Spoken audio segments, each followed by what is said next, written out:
دوستانو السلام علیکم. خدای دې وکړي چې جوړ روغ او خوشحاله یاست. دا دی بیا نن زه ستاسې په خدمت کې حاضر سوی یم. دوستانو نن د تاسې سره شریکومه د ملا قلندر اخوند مرحوم یو په زړه پورې غزله.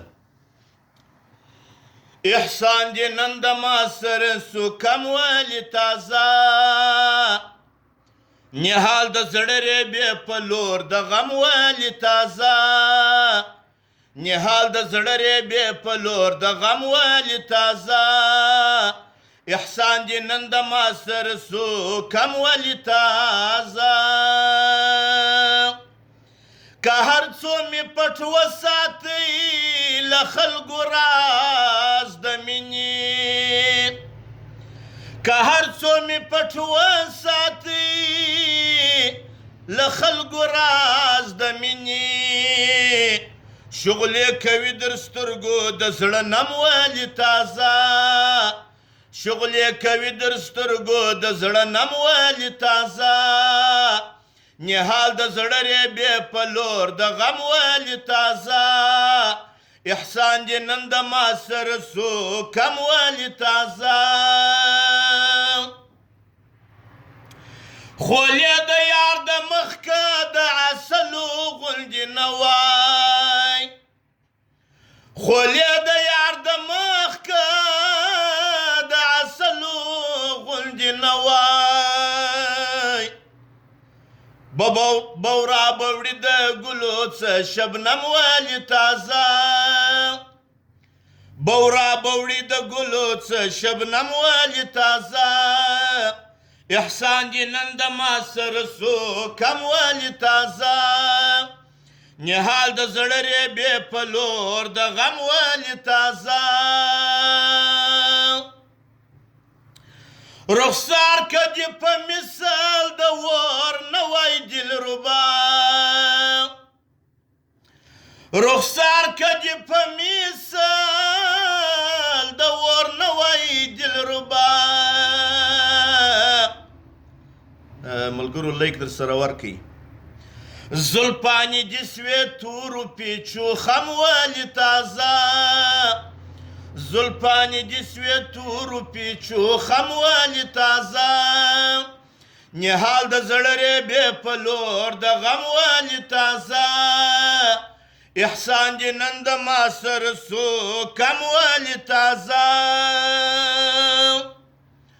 مجنون غوندې که نه وای په مرض د عاشقۍ، مجنون غوندې که نه وای په مرض د عاشقۍ، لیلا یږدي پر زړه باندې ملهم ولې تازه، لیلا یږدي پر زړه باندې ملهم ولې تازه، احسان دې نن د ما سره سو کم ولې تازه، نهال د زړه ریبې په لور د غم ولې تازه. په لوګر مې د ګلو څه شبنم ځي په جپا،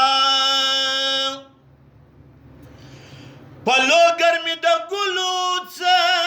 شبنم ځي په جپا، د لږمانې په مخ کې ځي صنم ولې تازه، د لږمانې په مخ کې ځي صنم ولې تازه، احسان دې نن د ما سره سو کم ولې تازه، نهال د زړه ریبې په لور د غم ولې تازه. ستا لاپې په رښتیا دي په یاري کې قلندره،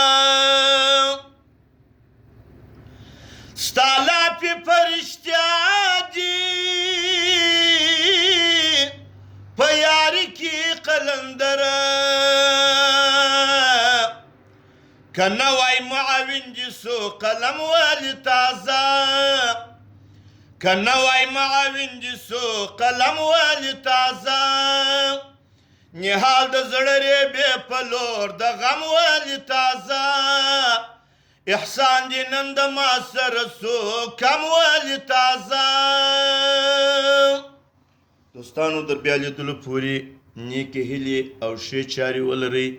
دوستانو که تاسې غواړئ چې زما غزلې او سندرې او الافونه او مقامونه زما په خپل اواز کې تاسې وګورئ، نو دوستانو تاسې چې یوټیوب له ورلاست په یوټیوب کې زما د چینل نوم دی پښتو غزل. دا که په انګلیش سره سپیلینګ ورکړئ که په پښتو سره ورکړئ تاسو ته به زما غزلې راځي او بیا به زما چینل در سره سبسکرایب هم کوئ او دوستانو پر هغه ګنټۍ باندې به یو کلیک هم ورلره ورکړئ، نو به زما هره ورځ نوې نوې غزل او الافونه او مقامونه د تاسې سره شیر کېږي. نور مو وخت نه نیسمه، خدا حافظ، په مخه مو ښه.